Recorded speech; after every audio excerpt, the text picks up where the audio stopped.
Hello, আসসালামু আলাইকুম viewers. Welcome to my new blog video. আশা করি আপনারা ভালো আছেন। আলহামদুলিল্লাহ আমি ভালো আছি। তো আপনারা দেখতে পাচ্ছেন এটা হচ্ছে একটা চীনা হাঁসের খামার। আর এইখানে প্রায় ২,০০০ এর মতো চীনা হাঁস আছে। তো আপনারা যারা হচ্ছে হাঁসের খামার করতে চান বা আপনারা উম যারা হচ্ছে মাংসের জন্য হাঁস পালতে চান তাদের জন্য চীনা হাঁসের খামার একটা লাভজনক খামার হিসাবে পরিচালিত করতে পারবেন। কারণ আপনারা যদি বর্তমান জুন জুলাইয়ের দিকে হচ্ছে হাঁসের বাচ্চা উঠান, তার হচ্ছে ডিসেম্বর বা জানুয়ারিকে টার্গেট করে হাঁস পালন করেন।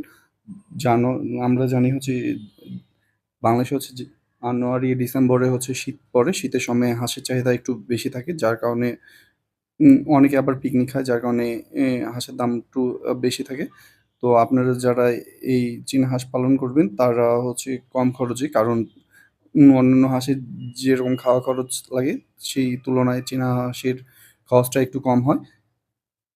চীনা হাঁসের খরচ কম কারণ হচ্ছে ঘাস, লতাপাতা, শাকসবজি যাই দিবেন আপনারা, চীনা হাঁস সেটা খুব স্বাচ্ছন্দ্যে খেয়ে থাকে।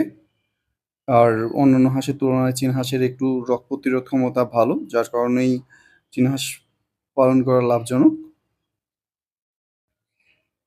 এছাড়াও যদি আপনাদের চীনা হাঁস পালন সম্পর্কে কোনো পরামর্শ লাগে তাহলে আপনারা আমাকে মেসেজ করতে পারেন, কমেন্ট করতে পারেন।